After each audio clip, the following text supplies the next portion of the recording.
ನಮಸ್ಕಾರ ಸ್ನೇಹಿತರೆ, ನಾನು ಹಾಸನದ ಸಮೀರ್. ಸ್ನೇಹಿತರೆ, ಈ ದಿನ ಈ ವಿಡಿಯೋ ಮಾಡೋ ಉದ್ದೇಶ ಏನು ಅಂದರೆ, ದೇವಸ್ಥಾನಕ್ಕೆ ಒಂದು ಓಮ್ ತಯಾರಿಸ್ಕೊಡ್ಬೇಕು. ಓಮ್ ತಯಾರಿಸೋದಕ್ಕೆ ನಾನು 12mm ರೌಂಡ್ ರಾಡ್ ಯೂಸ್ ಮಾಡ್ತಾ ಇದ್ದೀನಿ. ಓಮಿನ ಎತ್ತರ 4 ಅಡಿ, ಅಗಲನೂ 4 ಅಡಿ ಬರುತ್ತೆ ಸ್ನೇಹಿತರೆ. ಓಂ ಹಿಂದೂ ಧರ್ಮದಲ್ಲಿ ಮತ್ತು ಭಾರತದ ಇತರ ಧರ್ಮಗಳಲ್ಲಿ ಓಂ ಎಂಬುದು ಎಲ್ಲಾ ಪವಿತ್ರ ಮಂತ್ರಗಳಲ್ಲಿ ಶ್ರೇಷ್ಠವಾದ ಮಂತ್ರ ಎಂದು ಪರಿಗಣಿಸಲಾಗಿದೆ. ನಾವು ತಯಾರಿಸ್ತಿರುವ ಈ ಓಂ 10 ಕಿಲೋಮೀಟರ್ ದೂರದಿಂದ ನೋಡಿದ್ರು ನಿಮ್ಮ ಕಣ್ಣಿಗೆ ಕಾಣಿಸುತ್ತೆ ಸ್ನೇಹಿತರೆ. ಯಾವ ರೀತಿ ಅಂತ ಈ ವಿಡಿಯೋ ಸ್ಕಿಪ್ ಮಾಡದೆ ಕಂಪ್ಲೀಟ್ ಆಗಿ ನೋಡಿ ಸ್ನೇಹಿತರೆ, ನಿಮ್ಗೆ ಅರ್ಥ ಆಗುತ್ತೆ. ಮಾತಾಡ್ತಾ ಮಾತಾಡ್ತಾ ಓಂ ರೆಡಿ ಆಗಿದೆ. ಈ ಓಮ್ ನಿಲ್ಲೋದಕ್ಕೆ ಸ್ಟ್ಯಾಂಡ್ ಮಾಡಬೇಕು. ಸ್ಟ್ಯಾಂಡ್ ಮಾಡೋದಕ್ಕೆ ಲೆವೆಲ್ ಆಗಿ ರಾಡ್ಗಳನ್ನ ಬಾಟಮ್ ಅಲ್ಲಿ ವೆಲ್ಡಿಂಗ್ ಮಾಡ್ಕೊಂಡು ನಂತರ ಒಂದು ಸ್ಟ್ಯಾಂಡ್ ಮಾಡಿ ಇದಕ್ಕೆ ಫಿಟ್ಟಿಂಗ್ ಮಾಡೋಣ ಸ್ನೇಹಿತರೆ. ಓಮಿನ bottom stand 1 inch quarter angle ಅಲ್ಲಿ 27 ಇಂಚು ಉದ್ದ, 27 ಇಂಚು ಅಗಲ ಒಂದು ಫ್ರೇಮ್ ಮಾಡ್ಕೊಂಡು ಅದರ ಮೇಲೆ ಓಮ್ ನಿಲ್ಲಿಸ್ತೀನಿ ಸ್ನೇಹಿತರೆ.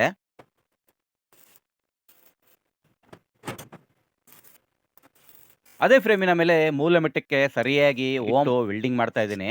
ಈ ಓಮ್ 10 ಕಿಲೋಮೀಟರ್ ದೂರದಿಂದ ಕಾಣಿಸ್ಬೇಕು ಅಂದ್ರೆ ಇದಕ್ಕೆ ಏನ್ ಮಾಡಬೇಕು ಹೇಳಿ. ಇದರ ಸುತ್ತ ದೀಪ ವೆಲ್ಡಿಂಗ್ ಮಾಡಬೇಕು. ದೀಪ ವೆಲ್ಡಿಂಗ್ ಮಾಡೋದಕ್ಕೆ ಈ ಬೌಲ್ ತಗೋ ಬಂದಿದ್ದೀನಿ. ಈ ಬೌಲ್ ಫುಲ್ ರೌಂಡ್ ಇದೆ ಸ್ನೇಹಿತರೆ. ಇದು ನಮಗೆ ದೀಪದ ರೀತಿ ಬರ್ಬೇಕಾದ್ರೆ ಟ್ಯಾಪಿಂಗ್ ಮಾಡ್ಕೋಬೇಕು. ನೋಡಿ, ಇದು ಟ್ಯಾಪಿಂಗ್ ಮಾಡಿದ್ದೀನಿ. ಇದು ದೀಪದ ರೀತಿ ಕಾಣಿಸ್ತಾ ಇದೆ. ದೀಪದಿಂದ ದೀಪಕ್ಕೆ 4 ರಿಂದ 5 ಇಂಚ್ ಗ್ಯಾಪ್ ಕೊಟ್ಕೊಂಡು ವೆಲ್ಡಿಂಗ್ ಮಾಡ್ತಾ ಇದ್ದೀನಿ. ನಮ್ಮ ಓಮ್ ಕಂಪ್ಲೀಟ್ ಆಗಿ ರೆಡಿ ಆಗಿದೆ. ನಾಳೆ ಬೆಳಿಗ್ಗೆ ಬಂದು ಡೆಲಿವರಿ ತಗೊಳ್ತೀನಿ ಅಂತ ಹೇಳಿದ್ದಾರೆ. ಅವರು ತಗೊಂಡು ಹೋಗೋಕ್ಕಿಂತ ಮುಂಚೆ ನಾವೊಂದ್ಸಲ ಟ್ರಯಲ್ ಮಾಡೋಣ ಅಲ್ವಾ ಸ್ನೇಹಿತರೆ. ಟ್ರಯಲ್ ನೋಡೋದಕ್ಕೆ ನಾವು ಎಲ್ಲ ದೀಪಗಳು ಹಚ್ಚಬೇಕಾಗುತ್ತೆ. ದೀಪ ಹಚ್ಚೋದಕ್ಕೆ ನಮಗೆ ಎಣ್ಣೆ ಮತ್ತು ಬತ್ತಿ ಬೇಕು. ನೋಡಿ, ಬತ್ತಿ ಮತ್ತು ದೀಪದ ಎಣ್ಣೆ ತಗೋ ಬಂದಿದ್ದೀನಿ. ದೀಪದಲ್ಲಿ ದೀಪದ ಎಣ್ಣೆ ಹಾಕಿದ್ರೆ ಸುಮಾರು ಹೊತ್ತು ಉರಿಯುತ್ತೆ ಸ್ನೇಹಿತರೆ. ಅದಕ್ಕೆ ನಾನು ಆ ರೀತಿ ಮಾಡೋದಿಲ್ಲ. ದೀಪದ ಬತ್ತಿಗಳು ಎಣ್ಣೆಯಲ್ಲಿ ನೆನೆಸಿ ದೀಪದ ಮೇಲೆ ಇಟ್ಟು ಸುಮ್ಮನೆ ಟ್ರಯಲ್ ಮಾಡೋದಿಕ್ಕಲ್ವಾ. ಟ್ರಯಲ್ ನೋಡೋದು ಏನು ಬೇಕಾಗಿರಲಿಲ್ಲ ಸ್ನೇಹಿತರೆ. ನನ್ನ ಮನಸ್ಸಿಗೆ ಸಮಾಧಾನನೇ ಇಲ್ಲ. ಇಷ್ಟೆಲ್ಲ ಕೆಲಸ ಮಾಡಿದ್ಮೇಲೆ ಇದು ಯಾವ ರೀತಿ ಕಾಣಿಸುತ್ತೆ ಅಂತಾನು ಒಂದ್ಸಲ ನೋಡ್ಬೇಕು ಅಲ್ವಾ ಸ್ನೇಹಿತರೆ. ಓಮ್ನಲ್ಲಿ ವೆಲ್ಡಿಂಗ್ ಮಾಡಿರುವ ಎಲ್ಲ ದೀಪಗಳಲ್ಲಿ ದೀಪದ ಎಣ್ಣೆಯ ಬತ್ತಿ ಇಟ್ಟಿದ್ದೀನಿ. ದೀಪ ಹಚ್ಚಿ ಇದು ಯಾವ ರೀತಿ ಕಾಣಿಸುತ್ತೆ ಅಂತಾನು ಒಂದ್ಸಲ ನೋಡೋಣ.